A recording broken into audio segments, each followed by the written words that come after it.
Hi guys, coming off today we're gonna do a review of the Netflix show F stands for Family, review of season 4. I've done review of the other 3 seasons on my first video, 2018.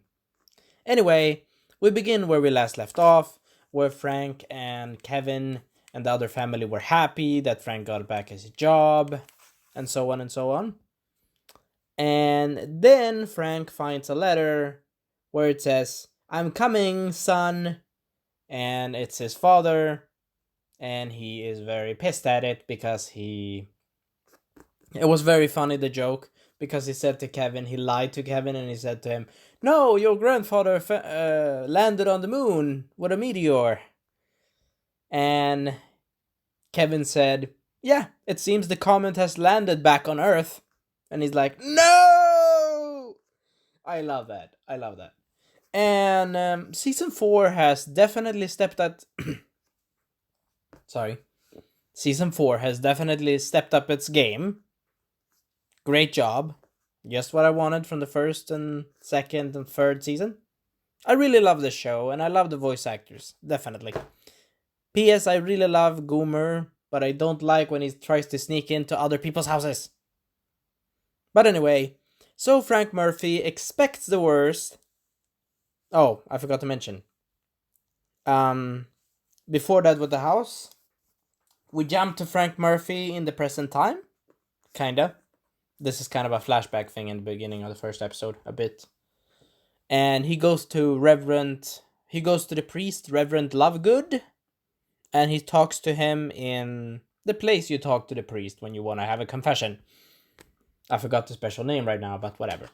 Anyway, so he talks to him about everything, about his father, how he was back in the days, and that everyone loved him and respected him very highly in the town, but that he had a dark side, kinda. He, unfortunately, and very bad, in my opinion, drank a lot, and he had his true personality show up to his family, not when he talks to other people and to his business. He was funny with his jokes. I really like the jokes he did, though, in the show. I love the voice actors. Great job from all the voice actors. Great job. Excellent performance. Anyway, so Frank and his mother and his sister were not the best situation, we could say, at home life. While this picture, basically the picture of my photo here, tells the story. And basically his father, or Frank Murphy's father, invented a way of, yeah, I'm gonna, basically for anything that Frank did, accidentally spilling a glass or anything else, he basically got punished, which was not very good, I can say. I've watched the show and it's really good. But he also told him that he also told the priest, sorry, that he needed to wear a Hawaiian shirt with palm tree with coconuts, just because I don't understand this. Logic goes out of the window with Frank Murphy's father, in my perspective, and I feel sympathy for Frank in this perspective, and no sympathy for the father in the other side. That basically because of Pearl Harbor, this was during World War II, because Pearl Harbor happened, he needed to punish his son for something that he couldn't do, for something that he couldn't influence. Like, Pearl Harbor could have happened at any point, or not exactly at any point, sorry. But it was pretty stupid of his father to punish him for something that Frank didn't even do. Maybe he did something to TV to interrupt the historical moment that was very sad for every American, pretty much. And to me, it doesn't equivalent to, yeah, punish my son by coconut skirt, or by coconut having a hula get up and coconut shirt. Maybe that would have been very funny if I've seen it. I can just imagine it would have been funny, but from one perspective, no. But he also told the reverend other stuff that his father usually did. For example, when he failed a lessoning recital, or basically a school play recital, he basically called his son a woman, or sorry, a girl, and he basically didn't want to drive in his son to his car, and he basically made him walk home. Pretty douchey, if I say so myself. And I can understand why Frank doesn't want to do this. I can clearly understand that. But anyway, I did really enjoy that his father tried to do some amendment after this. In some of the other episodes, he helps Frank out in certain situations, and his father actually reflects on, I need to be there for my family and such. And I like that he helps his grandkids, and he becomes very favorite for his grandkids. Even to the point of Kevin giving his father a nickname. Don't bother, Mr. Choo Choo. Don't bother, Mr. I think it's, was it Bill or. No, Bill and Princess, which is Maurice. No, Maureen, sorry. Maureen and Kevin give their grandfather, because he smokes a pipe. He's old fashioned, but pretty cool with the pipe. They give him Choo Choo. Choo Choo Train, Grandpa Train, pretty much. And I like that they gave him a nickname. And I like that in the beginning of the first episode, the grandfather. Okay, the other part that I like, but I kind of laugh, but also kind of don't like about Frank Murphy, sorry, is that when his grandfather tried to do good things for a family and, hugged and was very happy, came very happy out of the taxi. He came out very happy in the first episode, and I like that. But from the perspective of Frank, I can understand why he wouldn't trust his happiness. Because it's like a mask. Maybe it's false. And I don't think it's technically false. Because I'm jumping around here. In one of the other episodes, I really enjoyed all episodes, 10 out of 10. But in one of the other episodes, basically because of something that Frank couldn't do, or that Frank couldn't control, something that happened outside of his control, pretty much, is because his father had a business of, during the 50s or after World War II, he had a business of crooks, styltor, and lung. It was the polio disease, pretty much. Yeah, I got it. Polio disease, and he basically had the equipment to help other kids with the polio, with the iron lung and stuff like that. And when the polio vaccine was invented, and thank God, and it actually helped a lot of people, which is good, but it meant that Frank's father's business went. It went. Yeah, it went bad. And he decided to destroy the TV. And basically, he hated that guy that cured it, that cured polio. Which is not a good thing, but to each their own opinion, I guess, and their rage. But the thing that happened since is that when someone else mentioned about the guy that cured polio, after a joke, after his father talked about jokes, kind of funny jokes, but not the best funniest. They were good, but they were for the time when he was during, I think, after the 50s and stuff like that, or during the 50s. In a different time, anyway. So the jokes were funny, and one of the characters in the background was actually the deliverance boy that delivered stuff to his store, which is the same store that has the hockey club that Bill actually robs from the store. I think it's a convenience store or something like that. And it's from season 1 or 2 or 3. One of the 3 seasons.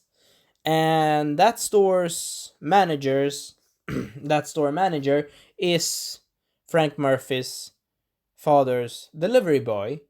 And he liked some of his jokes.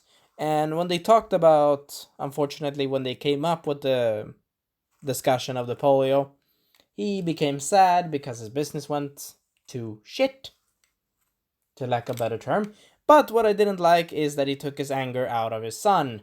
When the vaccine was invented, his son was trying to have his dream of flying a plane, which he succeeded in season 3, kinda, temporarily. And anyway, back in the past, he was basically, he wants to leave, he wants to live his own life because his father is an asshole. And that's my opinion.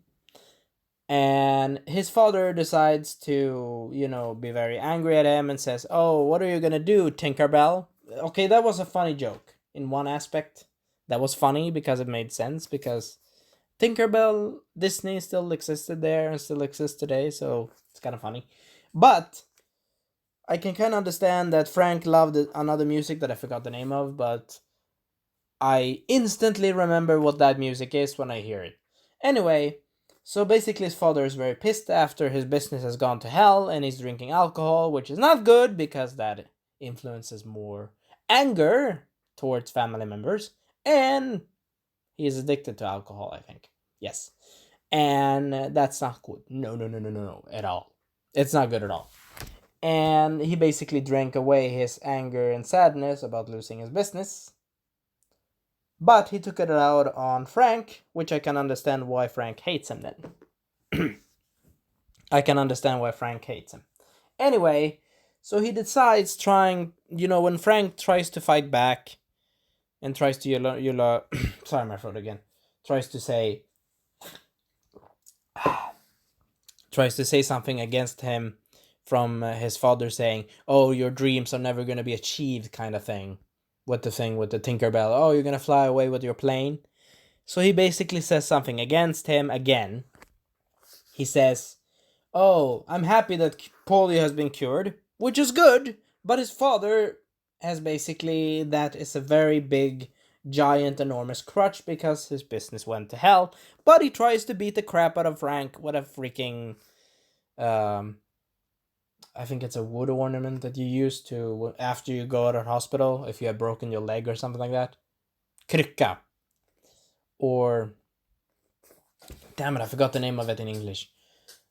But you get the point what I'm saying. Anyway, his mother tries to help him and says it's enough, and his father sees his mother with her angry face, which is justified because her husband is trying to beat the crap out of her son to death, presumably. I don't know, I don't remember exactly, but her mother power steps in, and he becomes sad because he has lost the approval of his wife, and his wife loved him, but still, I would understand if she wouldn't put up with his shenanigans. And I forgot to mention that Frank had a sister. I forgot her name. But even with the sister, even when the sister tried to say something, for example, that one of the jokes that her father's jokes were not funny, he was very angry. And I can say this, both his mother and his sister left and stayed in Florida? They left to Florida, anyway. Sorry, my throat. They left to Florida. But after that, we have some more funny shenanigans. His grandfather being more nice to his grandkids, helping them. And Kevin getting a girlfriend. And reading all the 3 books of Lord of the Rings. Yay! Awesome. And getting second base with the new girlfriend. Awesome. And I forgot. No, Alice. Yay! Easy name. Anyway, so he basically has a girlfriend and such. I'm jumping around if you cannot tell. But anyway, I really enjoyed the episodes overall. I loved all the episodes. I really enjoyed the jokes. And I really enjoyed the commentary with Sue when she's trying to get, she gets an examination by the doctor that she has, her family doctor, about her child, her 4th child. And the doctor says everything is going to be fine. But I can say this. The show is not afraid to take out some dark jokes at other characters' death expenses. But I really enjoy the doctor that was in the show. Unfortunately, that poor doctor died, and he died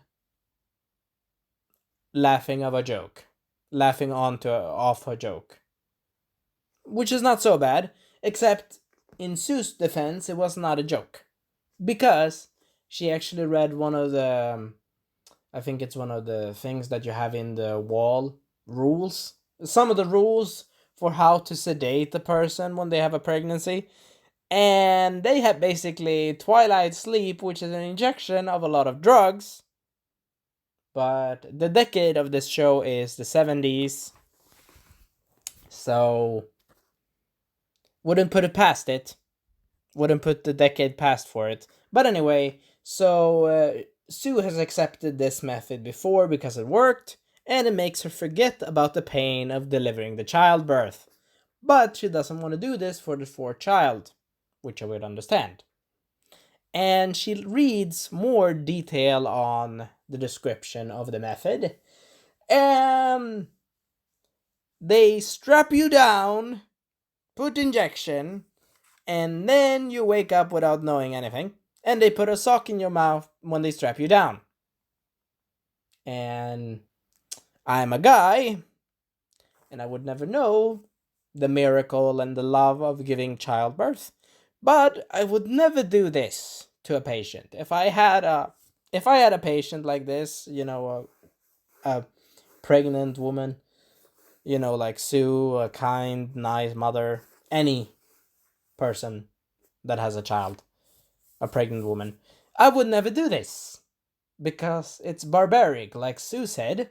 But the doctor laughs, and I kind of laughed at it, but kind of didn't.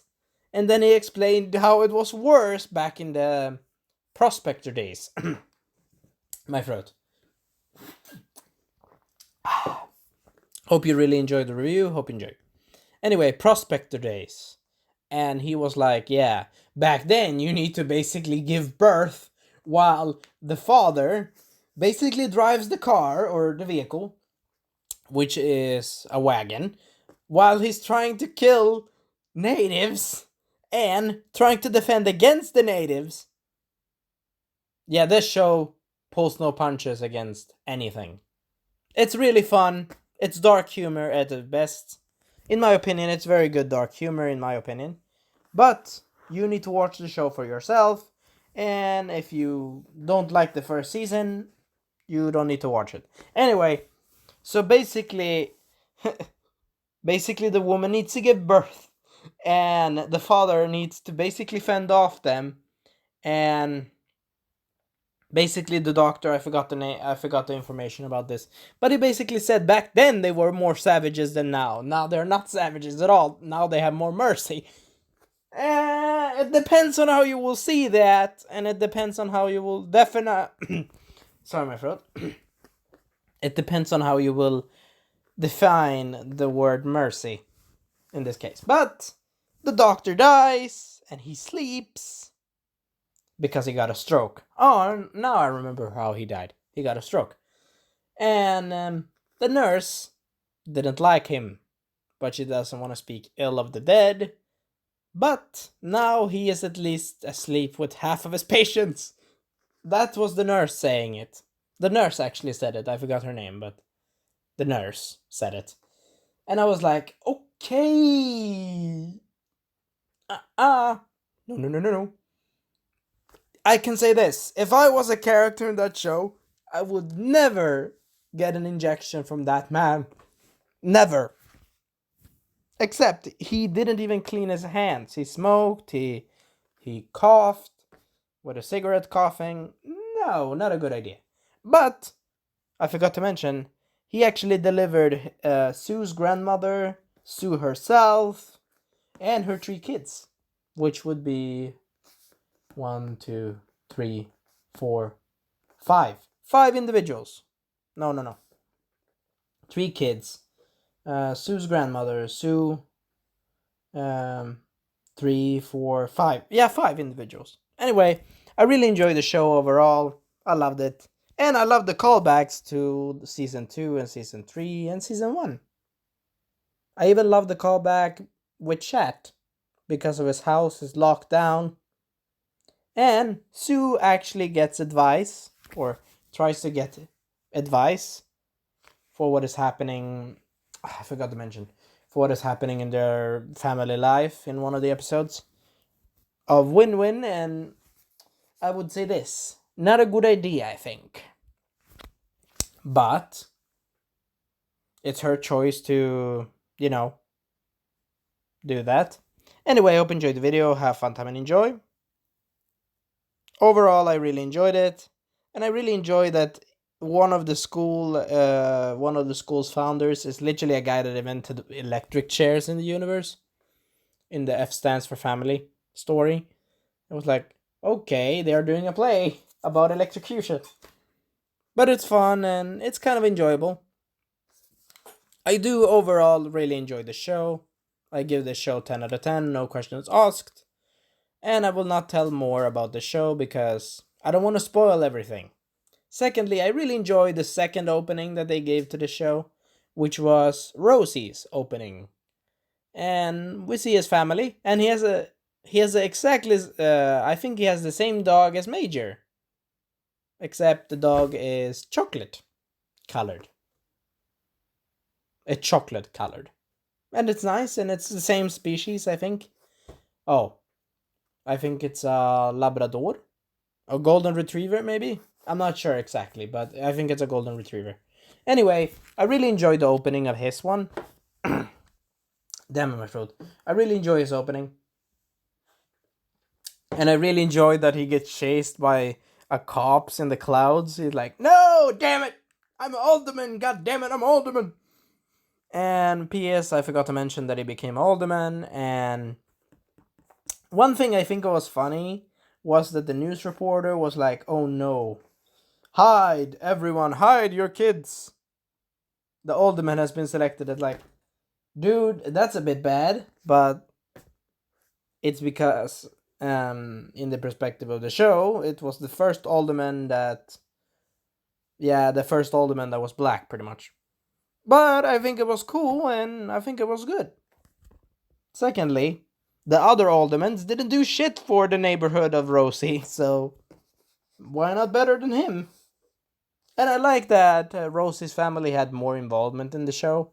I really liked when Rosie's daughter basically caused an enormous scandal, but an enormous scandal that gave Rosie his favor and made basically the news reporter that I forgot his name of basically take a semester, or basically you're fired, pretty much. Though I don't know if he would find more jobs, but I love the voice actors in the show. All of the voice actors, even side characters. P.S. I didn't like the crazy. Sorry, sorry, my friend. I didn't like the crazy. I think.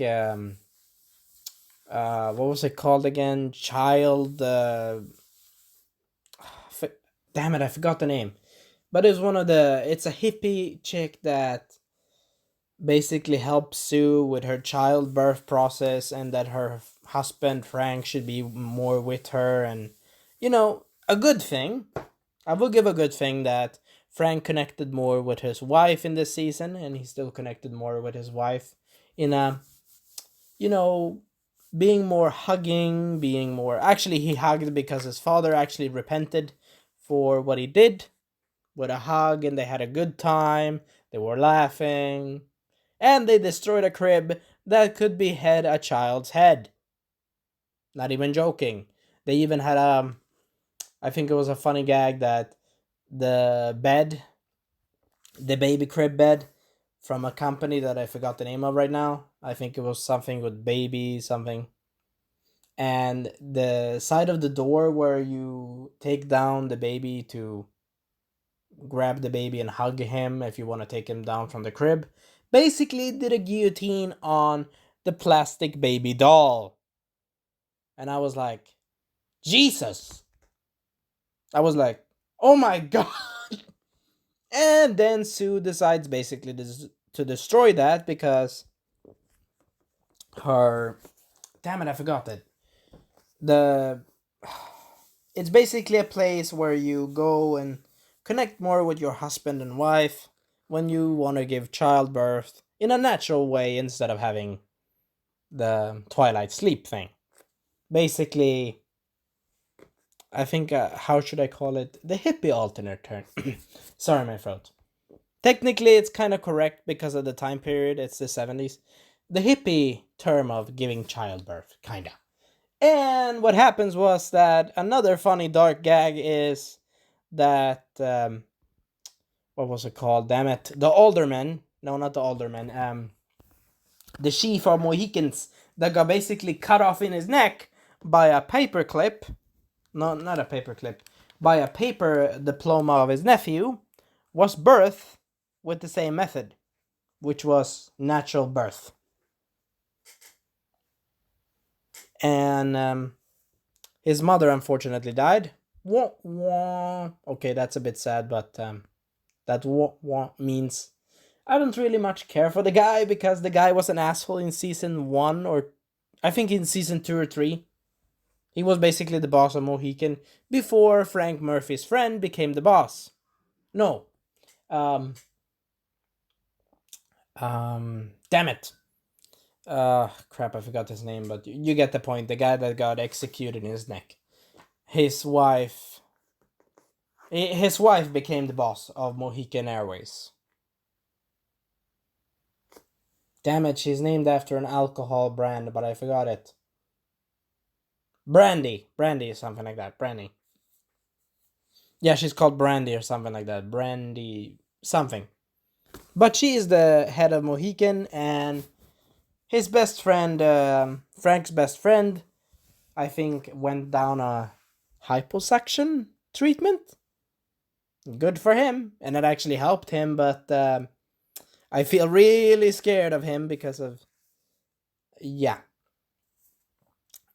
I don't remember that part, but one of the best gags is when Frank Murphy's friend and Brandy, the chief of Mohican, basically reduces the cost of the plane of the Mohican Airways that they're doing for basically good repairs of engine. And they're flying in a storm kind of thing, and the plane decides to crash, but fortunately the pilot succeeds to make them land without crashing. But during the commotion, Frank's best friend almost kills him by excess, it's hyposuction, I think it was, or something like that. It's some form of treatment, but the excess fat that his friend had basically almost chokes him to death to Frank Murphy, and Frank gets a face imprint on his friend's stomach. It was kind of funny, but it was like, holy shit, he almost died. And Frank actually said, I don't want to die like this. He said, God, why am I gonna die like this? And I can kind of understand it because he survived Korea and he's gonna die by his best friend basically kind of crushing him by his own excess weight, we could say. Basically, his flopping kind of skin after the excess weight basically almost kills him. But they survived and they don't mention it. Oh, I forgot to mention. Frank Murphy's best friend. I forgot his name right now, but damn it, I forgot his name. But anyway, hope you enjoyed the video. Anyway, he basically tells that, oh, sorry, the girl CEO that I forgot the name of right now, Brandy, basically is trying to sell our company to our rivals, to our airway. Sorry, my throat. To our airway rivals, to a rival flying company. And the other characters basically respond with, one of them that has a good mouth basically responds with, get a pee up your mouth, pretty much. Get a pee up your mouth, pretty much. Anyway, The other one basically, I'm gonna kill you, and Frank is like, yeah, you're gonna die. He's very pissed at him. He doesn't want to kill him, but very pissed. But anyway, overall, I really enjoyed the show. It was fun and was enjoyable. And I really like that they actually mentioned ocelots again. Overall, I really enjoyed it. Great show.